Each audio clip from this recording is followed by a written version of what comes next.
అసాంఘిక శక్తులకు అడ్డా, కామ క్రీడలకు కేరాఫ్, నేరగాళ్లకు నో అబ్జెక్షన్. ఎప్పుడైనా దోచుకోవచ్చు, ఎంతైనా దోచేయచ్చు. ఖాళీగా వచ్చి కావాల్సినంత క్యాష్తో వెళ్ళొచ్చు. అడ్డొచ్చిన వారిని అడ్డంగా నరకొచ్చు. చుక్క చెమట రాదు, full AC, no security. Any time టెర్రర్గా మారుతున్న ఏటీఎం సెంటర్లపై స్పెషల్ స్టోరీ.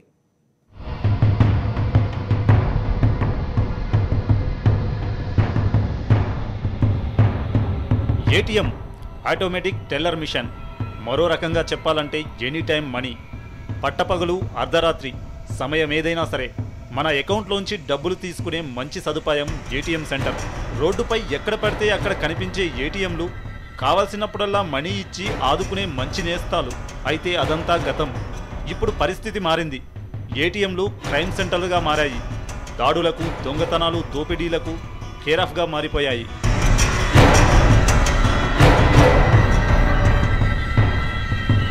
హైదరాబాద్ యూసుఫ్గూడ చౌరస్తా ఎస్బీఐ ఏటీఎం.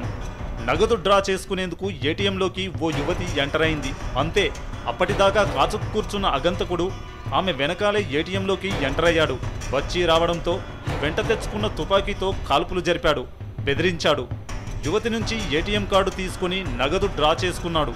ఒంటిపై ఉన్న నగలను కాజేసి అక్కడి నుంచి పరారయ్యాడు. ఇదంతా జరిగింది ఉదయం 7:30కు.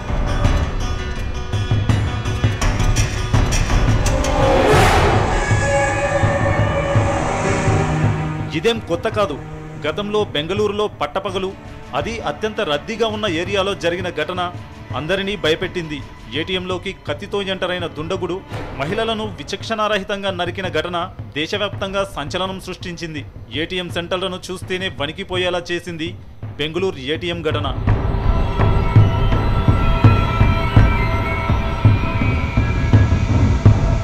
కస్టమర్ల క్యాష్ను కొల్లగొట్టే కిలాడీలు కొందరైతే ఏటీఎంను కామక్రీడలకు కేరాఫ్గా చేసుకునే కంట్రీలు మరికొందరు. ఏసీ ఉందనో, ఏకాంతం దొరికిందనో మూడొస్తే చాలు ఏటీఎం సెంటర్నే బెడ్రూమ్గా మార్చుకునే ప్రబుద్ధులున్నారు. కెమెరా ఉందని తెలిసినా డోంట్ కేర్ అంటూ ఎన్నో జంటలు ఏటీఎం సెంటర్లలో ఎంజాయ్ చేసిన ఘటనలు ఎన్నింటినో చూశాం. ఏటీఎం సెంటర్లలో ఇంత జరుగుతున్నా భద్రత ఇప్పటికీ సున్నా. కస్టమర్స్ సెక్యూరిటీ అన్నది బ్యాంకులు తమ పనే కాదన్నట్టు వ్యవహరిస్తున్నాయి. ఏటీఎంలలో 5 ట్రాన్సాక్షన్స్ మించితే యూజర్ ఛార్జీలు మాత్రం పైసా తగ్గకుండా వసూలు చేసే బ్యాంకులు ఖాతాదారుల భద్రతను మాత్రం గాలి కొదిలేశాయి. ఏటీఎం వద్ద అనుక్షణం కాపలా కాసే సెక్యూరిటీ ఊసే ఉండదు. సెక్యూరిటీ లేని సెంటర్లపై చర్యలు తీసుకోవాల్సిన పోలీసులు సైతం పట్టించుకోరు. ఎటొచ్చి లాభపడేది బ్యాంకులు, లాస్ అయ్యేది ఖాతాదారులు. బ్యాంకులు, పోలీసుల తీరు మారే వరకు ఏటీఎం సెంటర్లు క్రైమ్ సెంటర్లుగా వర్ధిల్లుతూనే ఉంటాయి.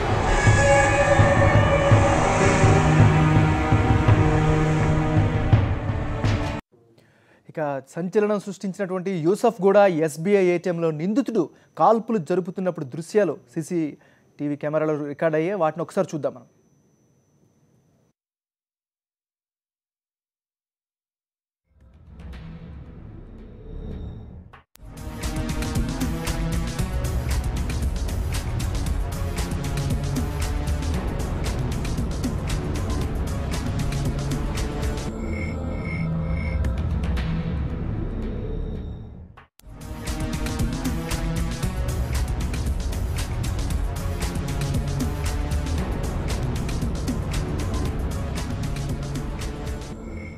ఇక దీనిపై మాట్లాడేందుకు మాజీ పోలీస్ అధికారి రెడ్డన్న గారు మనతో పాటు సాక్షి స్టూడియోలో ఉన్నారు. ఆయన అడిగి సెక్యూరిటీకి సంబంధించి, అదేవిధంగా ఎందుకు ఈ విధంగా జరుగుతుంది, ఫుల్ డీటెయిల్స్ తెలుసుకుందాం.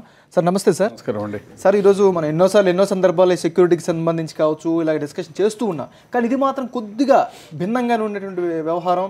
ఈరోజు పట్టపగలు చాలా ఫేమస్ అయినటువంటి ఒక సెంటర్లో జరిగిన, అందులో జనసందోహం ఉన్న ప్రదేశాల్లో ఈరోజు ఓపెన్ ఫైర్ చేసి ఒక అమ్మాయిపై దాడి చేయడం ఏ విధంగా చూడాలి సార్? అసలు ఇప్పుడు బాధాకరమైన విషయం ఏమిటంటే అది రాత్రి మిడ్నైట్ కాదు, ఉదయం జస్ట్ 7:30, 8 ఆ ప్రాంతంలో. అందులో జనసమర్థవంతమైన ప్రదేశం, చాలా వెహికల్స్ తిరుగుతుంటాయి, మనుషులు వస్తూ ఉంటారు, పోతూ ఉంటారు. ఒకటి ఏటీఎం సెంటర్లలో మనం గమనించేది ఏమంటే డోర్కి యాక్సెస్ జనరల్గా ఎట్లా ఉండాలంటే ఒక మనిషి పోయిన తర్వాత అది అతను బయటకు వచ్చేంత వరకు లాక్ అవ్వాలి, అది సిస్టమ్. దానికి యాక్సెస్ ఏమంటే మన దగ్గర ఉండే కార్డు, ఏటీఎం కార్డు ఏదైతే అది ఉందో లోపలికి వెళ్ళక ముందు దాని కార్డు పెడితే డోర్ ఓపెన్ అవుతుంది, మనం లోపలికి వెళ్ళంగానే మూసుకుంటుంది. అంటే దానివల్ల ఏమిటంటే ఇంకొక వ్యక్తి లోపలికి రావడానికి దారి ఉండదు, ఏముండదు. సో అది అక్కడ లేదు. పోనీ ఎవరైనా ఒక ఏటీఎం సెంటర్ ముందు ఎవరైనా ఒక గార్డ్ లాంటి వాడు ఉన్నా అంటే అది లేదు. ఇంకోటి ఏమిటంటే ఏటీఎం కార్డులలో ఇంత క్రితం చాలాసార్లు అనుకున్నాం, అయ్యా ఇట్లాంటి సందర్భాలు ఏమైనా జరిగితే రక్షించడానికో కాపాడడానికో ఎమర్జెన్సీ బెల్ పెట్టమన్నారు. అది డోర్ దగ్గరనో లేకపోతే 2-3 దగ్గరలో పెట్టాలి. అది ఎక్కడా జరగటం లేదు. ఇంకోటి ఏమిటంటే బాధాకరమైన విషయం, అవి మనం లోపలికి వెళ్ళిన తర్వాత కొందరు ఏటీఎంలు సెంటర్లలో ఉండే కెమెరాలని కట్ చేసేస్తున్నారు. సో మనం ఇంతకుముందు కూడా అనుకున్నాం చాలాసార్లు, ఏటీఎం సెంటర్లకి ఎవరైనా ఎంటర్ అవ్వక ముందే హెల్మెట్ పెట్టుకోవడము లేకపోతే కర్చీపులు లాంటివి కట్టుకోవడము, బ్యాంకు ముందన్నా కట్టుకుంటాడు వాడు, ముందుగా రాడు. సో ఇట్లాంటివి జరగకముందే బ్యాంకుకు ముందు యాక్సెస్కి ముందుగానే ఒక కెమెరా ఒకటి పెట్టండి, దానికి బ్యాంకుకి అనుసంధానం చేసి పెట్టండి. సో వీడేమైనా ఇట్లాంటిది పరిగెత్తిపోయేదో లేకపోతే మోటార్ సైకిల్లో ఎక్కినా మోటార్ సైకిల్ నంబరు ఇట్లాంటివి మనకు ఈజీగా ట్రేస్ అవ్వడానికి. ఇన్ని చెప్పినా కూడా బ్యాంకుల దగ్గర ఇప్పుడు మనకిప్పుడు ఈ మధ్యకాలంలో బ్యాంకు వాళ్ళు ఏం చేశారు, 3 సార్లు ఏటీఎంలో డ్రా చేస్తే ఫ్రీ, 4వసారి డ్రా చేస్తే వీఆర్ ఛార్జింగ్ సమ్ మనీ అంటున్నారు. నువ్వు బ్యాంకులో డబ్బు డ్రా చేయడానికి ఛార్జ్ చేస్తున్నావు, ఏటీఎం సెంటర్లో చేయడానికి డ్రా చేస్తున్నావు. పైగా ఇట్లా ఇంత స్టేట్ బ్యాంక్ ఆఫ్ ఇండియాలో అక్కడేమో మనీ డిపాజిట్ చేయడానికి కూడా కొత్త మిషన్ పెట్టినారు. ఇప్పుడు డ్రా చేసుకునేది ఎంత డ్రా చేసుకుంటారో ఎవరికో తెలీదు, డిపాజిట్ చేసేవాడి దగ్గర డబ్బు ఉంటుంది, అది అందరికీ తెలిసిన విషయమే. ఇట్లాంటప్పుడు డెఫినెట్గా అక్కడ ఒక గార్డును పెట్టాల్సిన అవసరం ఎంతైనా ఉంది. సార్ ఇంకొక విషయం సార్, ఇప్పుడు చాలా వ్యాలిడ్ పాయింట్ ఒకటి రైజ్ చేసినారు. ఎందుకంటే ఇప్పుడు డిపాజిట్ మిషన్ కూడా కొత్తగా వచ్చింది, దాని మీద ప్రజలకు కూడా ఇప్పుడు అవగాహన కూడా చాలా తక్కువగా ఉంటుంది. పక్కన ఉన్నటువంటి అడిగి ఎట్లా పెట్టాలి అనేటువంటి పరిస్థితి మనకు వస్తుంది. సో ఇలాంటి సమయంలో సెక్యూరిటీ పరంగా మహిళపై దాడి జరిగింది, గతంలో కూడా 2-3 నెలల క్రితం కేవలం డైరెక్ట్గా ఆమె ఏకంగా చాలా చంపేసినంత అటాక్ కూడా ఇచ్చారు. సో దీని పరిస్థితిని బట్టి పోలీసుల పరంగా ఎలాంటి ఇది ఫేస్ చేయాల్సి వస్తుంది?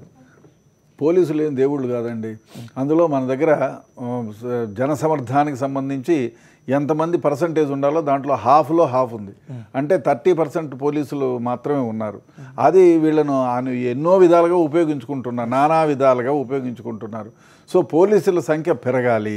రెండోది వచ్చేసింది, ఇట్లా బ్యాంక్స్ ఎక్కడైతే ఉన్నాయో ఈ బ్యాంక్స్కి సంబంధించిన ఎక్కడైతే ఏటీఎమ్స్ ఉన్నాయో లేకపోతే బ్యాంక్ సెంటర్లు ఉన్నాయో అక్కడ నుంచి ఏటీఎంలు కానీ డ్రా చేసే దగ్గర కానీ లేకపోతే బ్యాంకుల నుంచి కానీ ఇప్పుడు మన దగ్గర అంతా పోలీస్ స్టేషన్లో కూడా టీవీలు ఉన్నాయి, తర్వాత అన్ని కంప్యూటర్స్ ఉన్నాయి. దానికి అనుసంధానం చేసి ఒకటి పెడితే ఇక్కడ ఏమైనా జరిగితే ఇమ్మీడియట్గా అక్కడ ఒక రిమార్క్ రెడ్గా రావటము, లేకపోతే ఒక మెసేజ్ పాస్ కావటము, లేకపోతే అలర్టింగ్ మెసేజ్ రావడము, లేకపోతే సౌండ్ రావటం, ఇట్లాంటివి చేసుకోవడానికి పెద్ద ఖర్చు ఏం కాదు. ఎందుకంటే అక్కడ ఇంటర్నెట్ ఉంది, ఇక్కడ ఇంటర్నెట్ ఉంది. ఇంటర్నెట్ లింక్డ్ పెట్టి ఏదైనా ఒక సాఫ్ట్వేర్ క్రియేట్ చేసి పెడితే ఇట్ ఈస్ వెరీ ఈజీ. రెడ్డన్ గారు, మీరు చాలా అంటే పోలీసు శాఖలో పనిచేస్తున్నప్పటి నుంచి ఇప్పటి వరకు కూడా చాలా ట్రెండ్స్ని మీరు ఫాలో అవుతూ ఉంటారు. చాలా సంబంధించి కేసెస్ స్టడీస్ కూడా మీరు చూస్తున్నారు. ఫారెన్ లాంటి ప్లేసెస్లో, విదేశాల్లో ఎలాంటి సెక్యూరిటీ ఉంటుంది దీనికి సంబంధించి? ఇప్పుడు మనం అక్కడ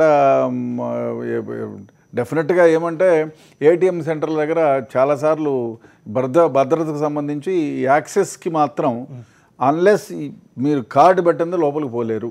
ఒకటి, మీరు లోపలికి వెళ్ళిన దాకా బయటకు వచ్చేంత వరకు అది లాక్ ఓపెన్ కాదు. మీరు పుష్ బటన్ చేసి బయటకు వస్తేనే అవుతుంది.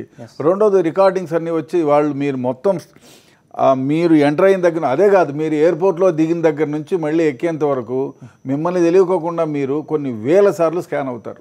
కొన్ని వేల సార్లు మీ ఫోటోలు ఉంటాయి. మీరు ఎక్కడ మిమ్మల్ని వాళ్ళు కనుక్కోవాలంటే 5 నిమిషాల్లో మీరు ఏ టైంలో ఎక్కడెక్కడ తిరిగారనే దానికి ఫుటేజ్లు వాళ్ళ దగ్గర ఉంటాయి. సో అంత అధునాతకమైనటువంటి మనం ఎక్స్పెక్ట్ చేయలేము. అది కష్టం కూడా. ఎందుకంటే మీరు ఇటలీ కానీ ఎనీ యూరోపియన్ కంట్రీస్, ఈవెన్ యుఎస్ఏలో కూడా మనకు ఒకటేమిటంటే అక్కడ మీరు దిగినప్పటి నుంచి కూడా మొత్తం మిమ్మల్ని ఫాలో అవుతుంది సిస్టమ్. ఎక్కడ పోలీసులు బయట కనిపించరు. Invisible policing. మన దగ్గర విజిబుల్ పోలీసింగ్. సో విజిబుల్ పోలీసింగ్కి చూసి అంటే మన దగ్గర అంత టెక్నాలజీ లేదు. సో అంత వ్యవస్థపరమైనటువంటి డబ్బులు పెట్టే వ్యవహారం కూడా మన గవర్నమెంట్ దగ్గర లేదు. ఉన్న దాంట్లో వాడుకోవాలి. అట్లాంటప్పుడు మనం ఏం చేస్తామంటే మన దగ్గర లోపల కూడా చెప్పాము, అయ్యా పెట్టేటప్పుడు అది కనపడేటట్టు పెట్టద్దు కెమెరాలు. Yes, yes. ఒక గడియారం లాంటిది పెట్టండి, లేకపోతే స్టేట్ బ్యాంక్ సింబల్ లాంటిది పెట్టి ఆ సింబల్లో ఎస్లోనో ఐలోనో ఎక్కడో ఒక దగ్గర ఒక చిన్న హోల్ పెట్టి దాంట్లో కెమెరా పెట్టండి. ఇప్పుడు గడియారంలో 6-9 ఉంటుంది, ఆ 6-9 దగ్గర హోల్ పెట్టి అక్కడ ఒక చిన్న కెమెరా ఏర్పాటు చేయండి. ఎవడు కనుక్కోలేడు. రికార్డింగ్ అవుతూ ఉంటుంది, కట్ చేయాలంటే సాధ్యం కాదు. అదే బయట కూడా బ్యాంక్ బయట కూడా పెట్టండి. యాక్సెసింగ్కి నేను చెప్పినట్టు ఇవన్నీ పెడితే జాగ్రత్తలు తీసుకుంటే డెఫినెట్గా. అదే కాకుండా ఏటీఎంల దగ్గర నుంచి కానీ బ్యాంకు నుంచి కానీ అనుసంధానం చేస్తూ పోలీస్ స్టేషన్కి పెట్టండి. ఇట్లాంటిది ఇప్పుడు అమ్మాయి బయటికి రాకుండానే వాడు బయటికి పరిగెత్తి రావద్దు, బయటకు వచ్చే చంపేస్తాను అనేది బెదిరించాలని అంటున్నారు. సో అప్పుడు ఆ అమ్మాయి వాడు బయటకు వెళ్ళిపోగానే వీడు బెల్ నొక్కచ్చు. ఆమె బెల్ నొక్కితే పోలీసు వాళ్ళు అలర్ట్ అవుతారు. సో ఏ బ్యాంకు నుంచి వచ్చింది అక్కడ ఇది ఉంటుంది, ఆ మొబిలైజ్ చేయొచ్చు. 4 వైపుల నుంచి 4 మన దగ్గర బ్లూ కోట్స్ రక్షకులు ఉన్నాయి కాబట్టి వాళ్ళు కట్టుదిట్టమైన ఇప్పుడు దొరికాడు, అది వేరే విషయం. ఈ విషయంలో పోలీసులు చాలా చాకచక్యంగా వ్యవహరించారండి. చుట్టూరా చేరు ఉంటే వాడిని పట్టుకోవడం ఈజీ అయ్యేది. అదే కాకుండా 4 ఇప్పుడు ఇంకోటి ఏమంటే మెసేజ్ ఇమీడియట్గా ఇప్పుడు వాడు అట్లా చేయంగానే ఒక అర్ధగంటలోనో గంటలోనో 15 నిమిషాల్లోనో మనం పట్టుకుంటే మిగతా వాళ్ళకి ఆ న్యూస్ పోతుంది. అరే మనం ఈ వ్యవహారం నుంచి మానుకోవాలి, మనం ఎక్కడ ఏళ్ళు పట్టినా పట్టుబడుతున్నారు, తంతారు, మళ్ళీ జీవితం నాశనం అవుతుంది, వద్దు ఇట్లాంటి చేయకూడదు అనేటిది ఒక మెసేజ్ మిగతా వాళ్ళకి పోతుంది. సో ఇప్పుడు మనకి అక్కడ మహిళను చంపిన కర్ణాటకలో వ్యవహారంలో ఇంతవరకు ట్రేసే కాలేదు. అది ఏం మెసేజ్ అవుతుంది?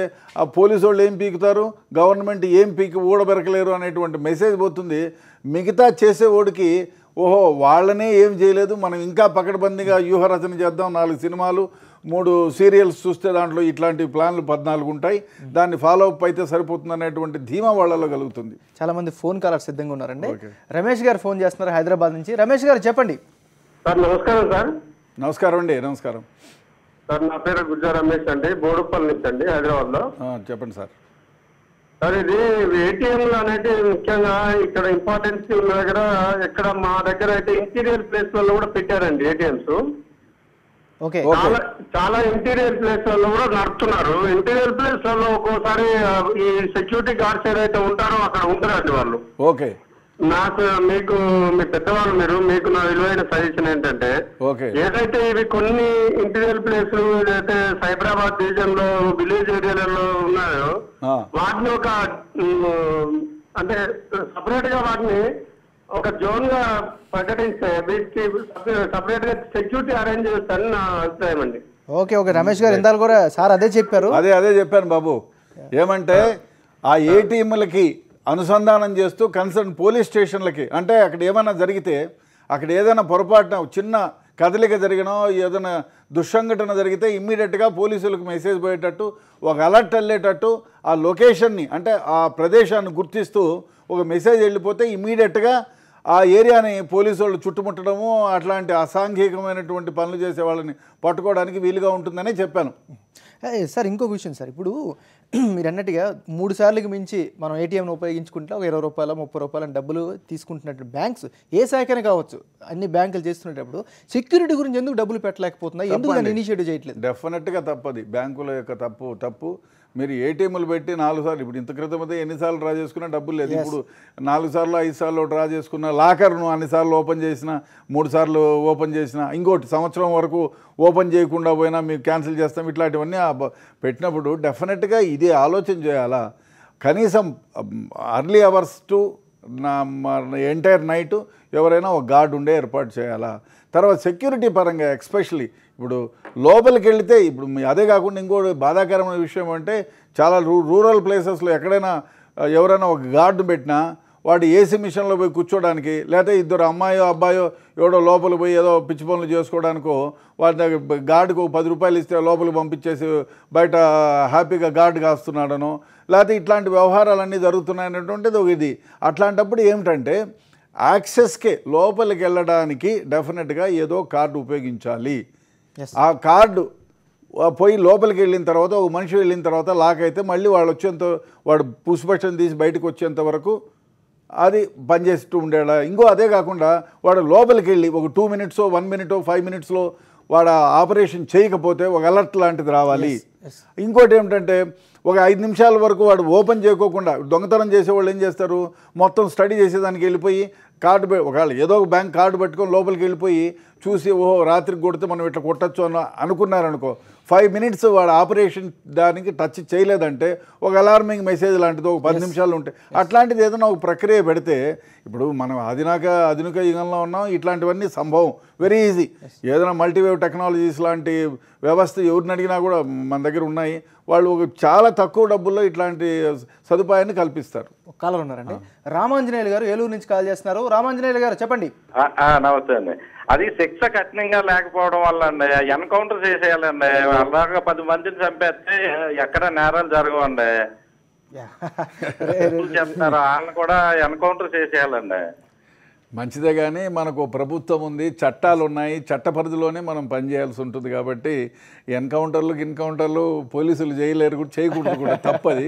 అది మీలాంటి వాళ్ళు మిమ్మల్ని ఇప్పుడు మీ ఇంట్లో దొంగతనానికి వచ్చారనుకోండి, మీ ఆత్మరక్షణ కోసం మీరు ఏమైనా చేయొచ్చు. అంతేగాని పోలీసులు ఎట్టబడితే అట్ట చంపేస్తే వాళ్ళపైన కేసులు రిజిస్టర్ అవుతాయి. కాబట్టి పోలీసు అంటే చట్టం ఉంది, వాళ్ళకి అటువంటి వాళ్ళకి ఉరిశిక్ష వేయచ్చు. చట్టంలో జడ్జిలకి ఆ పవర్ ఉంది. ఇట్లాంటి దారుణాలు ఇప్పుడు మనం ఎక్కడో చూస్తే పోతూ ఉంటే, రంగారెడ్డి జిల్లాలో అమ్మాయి 18-16 ఏళ్ళ అమ్మాయిని తీసుకొని తండ్రి పోతూ ఉంటే అతన్ని కొట్టి ఆ అమ్మాయిని తీసుకెళ్ళి రేప్ చేసి చంపేశారంట. ఇట్లాంటి వాళ్ళపైన కేసులు పెట్టి మీలాంటి వాళ్ళు ఎవరైనా గట్టి సాక్ష్యాన్ని చూసిన వాళ్ళు వెనకపోకుండా మంచి సాక్ష్యం ఇస్తే డెఫినెట్గా ఇటువంటి వాళ్ళకి ఉరిశిక్ష పడుతుంది. కానీ మీలాంటి వాళ్ళు ముందుకు రావాలి. ఇప్పుడు చూసిన వాళ్ళు అమ్మో పోలీస్ స్టేషన్లో పోయి చెప్తే మాకేమైపోతుందని భయపడకుండా మీలాంటి యువకులు ముందు చూపుతో దూరదృష్టితో వచ్చి ఇట్లాంటి వెధవలకి మంచి శిక్ష పడాలనే ఉద్దేశంతో ముందుకు వచ్చి చెప్పగలిగితే, ఇప్పుడు ఏటీఎం సెంటర్లలో కానీ ఎక్కడైనా పబ్లిక్లో ఏదైనా ఒక చిన్న వ్యవహారం జరిగితే దాన్ని ముందుకు వచ్చి మీలాంటి వాళ్ళు సాక్ష్యం చెప్తేనే కేసు వాళ్ళకి జైలు శిక్ష పడుతుంది. సాక్ష్యం లేకపోతే పోలీసులు కానీ జడ్జీలు కానీ ఎవరు ఏం చేయలేరు. వేరే కాలర్ ఉన్నారండి, ప్రదీప్ గారు వైజాగ్ నుంచి కాల్ చేస్తున్నారు. ప్రదీప్ గారు చెప్పండి. మాట్లాడండి సార్. ఇప్పుడు నాకు ఒక ఫేక్ కాల్ వచ్చిందండి ఒక 1 hour ముందు. ఓకే, హైదరాబాద్ నుంచి వచ్చిందండి. ఎక్కడి నుంచి మాట్లాడుతున్నారంటే మేము ఎస్బీఐ నుంచి మాట్లాడుతున్నాం అని చెప్పారండి. ఓకే, నేను ఇమీడియట్ గా అలర్ట్ అయ్యి నేను అడిగానండి, ఎవరండి మీరు, ఎక్కడి నుంచి మాట్లాడుతున్నారంటే నా పేరు కరణ్ షా అండి అని చెప్పి చెప్పారండి. ఐడి అడిగితే ఐడి కూడా చెప్పారండి. ఓకే, ఏంటి ప్రాబ్లం ఏంటంటే సార్ మీ ఏటీఎం వచ్చేసి బ్లాక్ అయిపోయిందండి, దాన్ని మేము బ్లాక్ లో ఉంచమంటారా ఓపెన్ చేయమంటారా అని అడిగారండి. మీ బ్యాంకుకి వచ్చి చేస్తాను, నువ్వు నోరు మూసుకొని పెట్టేయమని చెప్పండి, మీరు బ్యాంకుకి వెళ్ళండి. బ్యాంకుకి వెళ్ళి ఆ నంబర్ ఇచ్చి ఆల్రెడీ నేను బ్యాంక్ నేను ఫార్వర్డ్ చేశానండి మెసేజ్. ఓకే, బ్యాంక్ వాళ్ళు ఏమన్నారంటే 2 days వరకు మీరు ఏటీఎం ని కానీ ఇంటర్నెట్ కానీ ఆపరేట్ చేయబోకండి, ఇది ఆన్లైన్ లో జరుగుతున్న మోసం అండి. ఆన్లైన్ లో మీరు ఏదన్నా ఐటమ్ బుక్ చేసినప్పుడు ఆన్లైన్ మార్కెటింగ్ లో దాంట్లో నుంచి మీ పాస్వర్డ్ ట్రేస్ చేసి మీ అకౌంట్ లో నెంబర్ ఆటోమేటిక్ గా మీ పిన్ నెంబర్ అంతా వాళ్ళు ట్రేస్ చేసి ఆటోమేటిక్ మీ అమౌంట్ తీసేస్తున్నారండి దాంట్లో నుంచి. సో మీరు ఆన్లైన్ లో బుక్ చేస్తున్నప్పుడు కూడా మీరు ఎట్టి పరిస్థితుల్లో కూడా మీ పిన్ నెంబర్ ఆన్లైన్ లో ఆపరేట్ చేయొద్దు. ఆన్లైన్ మార్కెటింగ్ మీరు కావాలనుకుంటే ఐటమ్ కొనదలుచుకుంటే మీరు ఏం చేస్తారంటే క్యాష్ ఆన్ డెలివరీ ఆప్షన్ ఉపయోగించుకోవచ్చు. అది మంచిదే. అందుకే మీరు ఇట్లాంటిది ఏమైనా జరిగితే నువ్వు ఫోన్ పెట్టేయమని చెప్పి పెట్టేసి మీ దగ్గర ఉన్న దగ్గరలో పోలీస్ స్టేషన్కి బాబు ఈ విధంగా నాకు జరిగింది అని చెప్పి ఒక దరఖాస్తు ఇస్తూ, అదేవిధంగా బ్యాంక్ దగ్గరికి వెళ్ళి బాబు ఈ విధంగా నాకు వచ్చింది, ఏమిటి పరిస్థితి, మీ వాళ్ళు ఏమైనా చేశారా బయట వాళ్ళు చేశారా అని చెప్పి 2 ముక్కలు రాసేయడము, ఆ బ్యాంక్ మేనేజర్ను కలిస్తే సరిపోతుంది. ఓకే, వేరే కాల్ ఉన్నారండి, శేషగిరిరావు గారు ఛత్తీస్గఢ్ నుంచి కాల్ చేస్తున్నారు. శేషగిరిరావు గారు చెప్పండి సార్. నమస్కారం సార్, నా పేరు శేషగిరిరావు, రాయ్పూర్ నుంచి మాట్లాడుతున్నానండి. నమస్కారం, చెప్పండి. బ్యాంకు బ్యాలెన్స్ షీట్లు ఇన్ని లక్షలకు బెనిఫిట్లు వచ్చాయి, ఇన్ని కోట్లు ప్రాఫిట్ వచ్చాయంటారు, కానీ కనీసం ఏటీఎం లో మినిమం రిక్విజేషన్ ఒక సెక్యూరిటీ గార్డు మెయింటెనెన్స్ అనేది ఎక్కడ లేదు సార్. నేను త్రూ అవుట్ ఇండియా చాలా చోట్ల చూశాను. ఎందుకు చేస్తున్నా ఈ పని? అదే చెప్తున్నాం బాబు, ఎందుకంటే సెక్యూరిటీ గార్డు ఉండాలి. అదే డబ్బు మీ దగ్గర ఎందుకు, ఇప్పుడు బయట ఇండ్లలో పెట్టుకుంటే దోచుకెళ్తారని మీ బ్యాంకులో పెడతారు. ఎందుకని? ఇక్కడ సేఫ్గా ఉంటుంది, మా ప్రాణాలు కూడా సురక్షితంగా ఉంటాయని. సో ఏటీఎంలకు పోయి మీరు డ్రా చేసుకోవడానికి పోయి మీ ప్రాణాలు పోగొట్టుకుంటున్నారంటే డెఫినెట్గా దీనిపైన మీరు అందరూ స్పందించాలి. ఆ బ్యాంకు వాళ్ళకు కూడా మీరు దరఖాస్తు పెట్టుకోండి, ఏటీఎంల్లో ఈ విధంగా ఉంది, ఈ విధంగా దరిద్రం జరుగుతుంది అని చెప్పి మీరు కూడా స్పందించి కొంచెం లెటర్లు లాంటివి జనరల్ మేనేజర్లకు రాస్తే దానిపైన వాళ్ళల్లో కూడా కదలిక వస్తుంది. అయితే రెడ్డన్ గారు, ఒక జనరల్గా సార్ సాధారణ పౌరులు అందరిని ఉద్దేశించి ఒక ప్రశ్న, ఇప్పుడు ఇంత జరుగుతూ ఉంది కదా, ఇది ఇంత నెగ్లిజెన్సీగా మనకు క్లియర్ కనిపిస్తుంది. సో ఇది బ్యాంకు పైన మనం ఏదైనా పిటిషన్ దాఖలు చేయొచ్చా? ఇప్పుడు వాళ్ళేదో కారణాలు ఏదో చెప్తారు, మా దగ్గర ఫెసిలిటీ లేదో అదనో ఇదనో చెప్తారు. బట్ జనరల్గా అయితే ఈ విధంగా జరిగిందండి, ఈ షుడ్ ప్రొవైడ్ అని చెప్పేది మనం ఒక లెటర్ లాంటిది రాయడం ఉత్తమం. బట్ వాళ్ళు ఏమంటారంటే మేము ఇప్పుడు మీకు దారుణం ఏమిటంటే ఇంత క్రితం మీరు చూడండి 20 ఏళ్ల క్రితం స్టేట్ బ్యాంక్ ఆఫ్ ఇండియాలో ఏదో ఒక బ్రాంచ్ తీసుకోండి, అక్కడ 15 మందో 20 మందో పనిచేసేవాళ్ళు. స్టాఫ్లు ఇదైతే బ్రాంచులు అయితే పెంచేశారు, స్టాఫ్ను మాత్రం కట్టేది. ఇప్పుడు state bank of India AC guard road number 45 Jubilee హిల్స్లో, రోడ్ నెంబర్ 36లో లక్షల కోట్ల ట్రాన్సాక్షన్ జరిగే ప్లేస్లో 2 క్లర్కులు, ఒక ఆఫీసరు, ఇంకొక ఆఫీసరు, ఒక మేనేజర్ ఉంటారు, 5 మంది, అంతకు మించి ఉండరు. అందులో 2 లీవ్ పెడితే 2 ఉంటారు. ఇప్పుడు మీ బోటోళ్ళు ఎవరైనా వెళ్ళి అక్కడ టెలిఫోన్ నెంబర్ చేంజ్ అయింది అనుకోండి, ఇంకో టెలిఫోన్ నెంబర్ మీరు ఫీడ్ చేసుకోవాలంటే అక్కడ అమ్మాయి నిర్లక్ష్యం. ఇంకోటి ఏమిటంటే వాళ్ళు ఫోన్లో మాట్లాడుతూ ఉంటారు వాళ్ళ పర్సనల్ విషయాలకి. ఇట్లాంటి మీరు డెఫినెట్గా రిపోర్ట్ చేయాలి, ఎందుకంటే అది రికార్డ్ అవుతుంది. ఇప్పుడు మన దగ్గర అన్ని బ్రాంచెస్లో లోపల పక్క ఇంటర్నల్గా సీసీ కెమెరాలు ఉన్నాయి. మీరు రాసి ఇవ్వండి, మీ సీసీ ఫుటేజ్ని మీరు పరీక్షించండి, ఫలానా అమ్మాయో అబ్బాయో నేను వెళ్ళిపోయిన తర్వాత నిర్లక్ష్యంగా వ్యవహరించారని అది చేయాలి. అట్లాంటి చేయకపోతే వాళ్ళలో కదలిక రాదు. Thank you so much sir, మీరు వచ్చి చాలా వాల్యుబుల్ ఇన్ఫర్మేషన్ ఇచ్చినందుకు. సో ప్రతి ఒక్కరు కూడా జాగ్రత్తగా వ్యవహరించాల్సిన అవసరం ఎంతైనా ఉంది. బ్యాంక్స్ ముఖ్యంగా సెక్యూరిటీ పైన దృష్టి సాగించాల్సిన అవసరం ఎంతైనా ఉంది. ఇదే వాళ్ళ special discussion. Stay tune to Sakshi.